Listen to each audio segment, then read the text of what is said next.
Halo semuanya, kembali lagi dengan aku Rizky Munazila Eka Rasyadi dengan NIM 2002 1040 2098. Nah, jadi di sini di vlog kali ini aku akan membahas tentang novel yang sangat terkenal di dalam sastra Indonesia, yaitu Siti Nurbaya Kasih Tak Sampai. Nah, jadi pernahkah sih kalian mendengar kisah tentang Siti Nurbaya? Nah, karya Siti Nurbaya ini merupakan salah satu karya yang paling berpengaruh dalam khasanah sastra Indonesia. Siti Nurbaya terbit pada periode Balai Pustaka. Balai Pustaka sendiri merupakan nama sebuah penerbit yang didirikan oleh pemerintah Belanda waktu itu. Periode Balai Pustaka dimulai pada 1920 sampai 1930. Nah, jadi Siti Nurbaya ini dikarang oleh Mara Rusli. Kalian pasti tahu Mara Rusli adalah pengarang terkenal pada waktu itu, dan banyak sekali karya-karya yang lain yang terkenal. Jadi pertama aku bakal bahas sinopsisnya terlebih dahulu.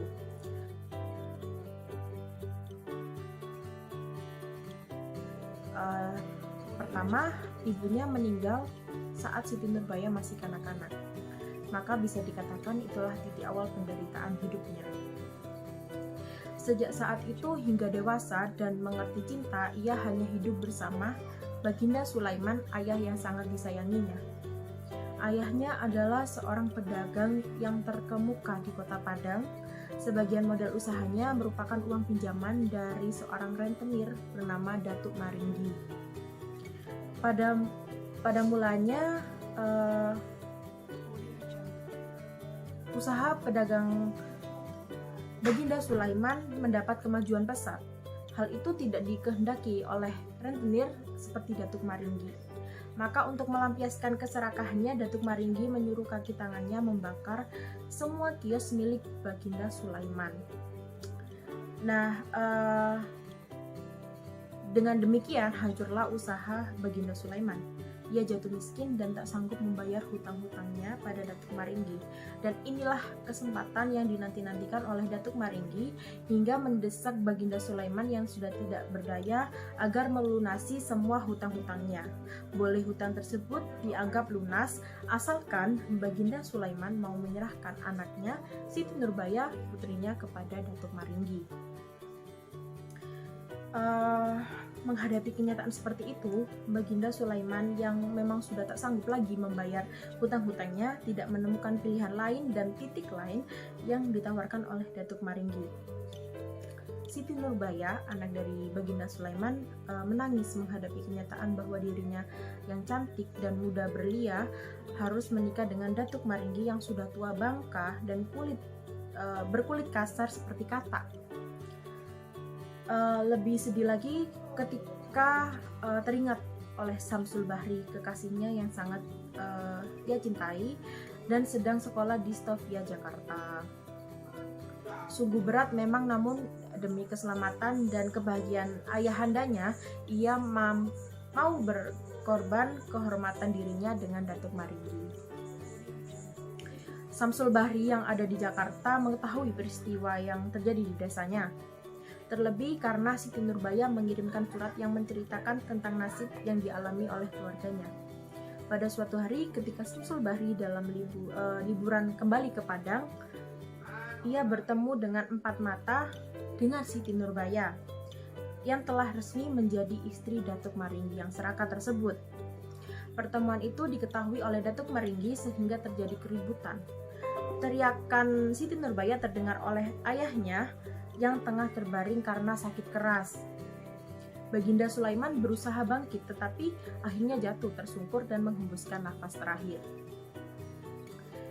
Mendengar itu, ayah Samsul Bahri yaitu Sultan Mahmud Syah yang kebetulan menjadi penghulu di kota Padang malu atas perbuatan anaknya sehingga Samsul Bahri harus kembali ke Jakarta dan ia berjanji untuk tidak kembali lagi kepada keluarganya di Padang. Datuk Maringgi juga tidak tinggal diam karena Siti Nurbaya diusirnya. Tak lama kemudian, Siti Nurbaya meninggal dunia karena memakan lemang beracun yang sengaja diberikan oleh kaki tangan Datuk Maringgi. kematian Siti Nurbaya itu terdengar oleh Syamsul Bahri sehingga dia menjadi putus asa dan mencoba melakukan bunuh diri, tetapi mujurlah karena ia tak meninggal sejak saat itu. Syamsul Bahri tidak meneruskan sekolahnya dan memasuki dinas militer. Lalu 10 tahun kemudian dikisahkan di Kota Padang sering terjadi huru-hara dan tindakan kejahatan akibat ulah Datuk Maringgi lagi. Dan orang-orangnya Syamsul Bahri yang telah berpangkat letnan dikirim untuk melakukan pengamanan di Padang. Lalu Syamsul Bahri yang mengubah namanya menjadi Letnan Mas segera menyerbu Kota Padang. Ketika bertemu dengan Datuk Maringgi dalam suatu keributan tanpa berpikir panjang, Syamsul Bahri menembaknya. Datuk Maringgi jatuh tersungkur, namun sebelum tewas ia sempat membacok kepala Syamsul Bahri dengan parangnya. Syamsul Bahri alias Letnan Mas segera dilarikan ke rumah sakit pada saat-saat terakhir menjelang ajalnya. Ia meminta dipertemukan dengan ayahandanya, tetapi ajal lebih dulu merenggut sebelum Syamsul Bahri sempat bertemu dengan orang tuanya. Selanjutnya kita akan membahas satu persatu dan membedah satu persatu ciri-ciri karya sastra balai pustaka yang membedakan dengan periode lainnya. Jadi ciri yang pertama menggunakan bahasa Melayu tinggi. Terdapat pada halaman 5 di sini yang tertulis bahwa engkau muda janganlah marah, bukannya sengaja hamba terlambat. Nah, engkau muda di sini artinya panggilan kepada anak orang yang berpangkat di Padang. Kita sebagai non Melayu tidak akan pernah paham apa sih engkau muda itu. Jadi di sini tuh ada artinya di bawahnya. Yang kedua, sebagian besar beralur maju. Terlihat pada daftar isinya menggunakan angka Romawi, yaitu yang berurutan. Ciri yang ketiga menggunakan sudut pandang orang ketiga serba tahu. Nah, jadi di novel ini tidak menggunakan kata aku, kamu, namun menggunakan kata Syamsul Bahri, Siti Nurbaya, jadi menggunakan kata dia, jadi menggunakan kata ganti orang. Lalu ciri selanjutnya mengangkat tema romantisme. Tidak hanya mengangkat tentang politik keuangan di novel ini, namun di sini juga mengangkat kisah percintaan antara dua orang pemuda yang tidak bisa bersatu. Ciri selanjutnya adalah latar dan permasalahan berangkat dari kedaerahan, budaya, dan adat istiadat. Jadi di novel ini kita dapat mengetahui bagaimana adat dari orang Padang.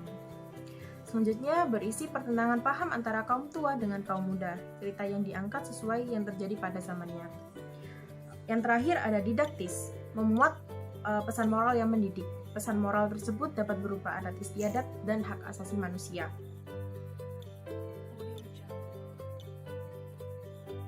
Jadi bahasa yang digunakan dalam novel ini yaitu Melayu Padang. Penokohan.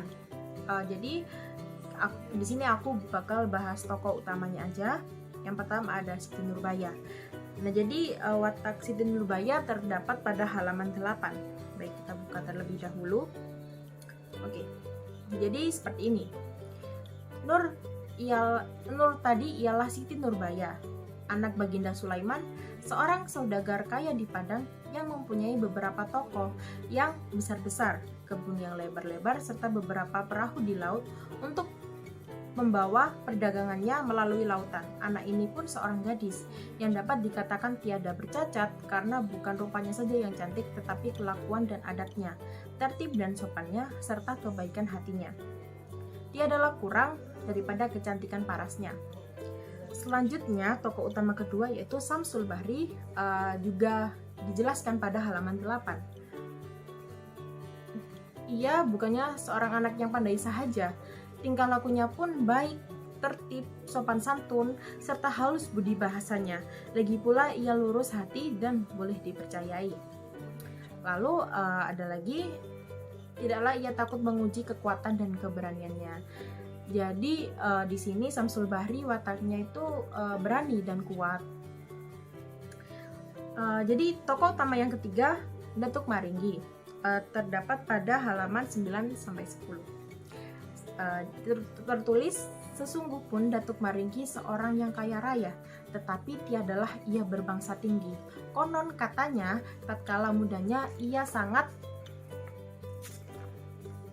miskin. Bagaimana boleh menjadi kaya semedian itu? Ia adalah seorang juga yang tahu lain daripada ia sendiri. Suatu sifat yang ada padanya yang dapat menambah kekayaannya itu ialah ia amat sangat kikir.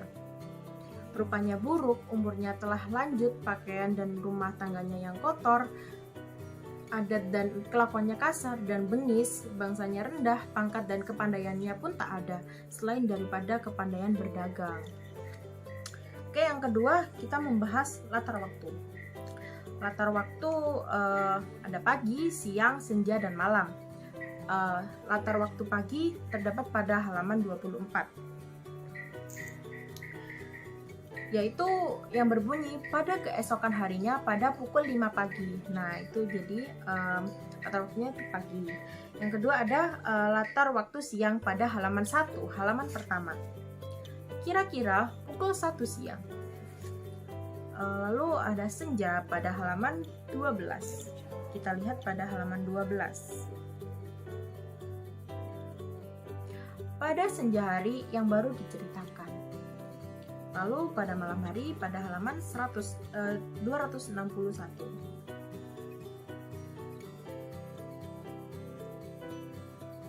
Arifin, aku belum menceritakan penglihatanku tadi malam kepadamu, bukan? Lalu latar suasana senang, sedih, dan menegangkan. Terlihat pada halaman 89 yang berbunyi,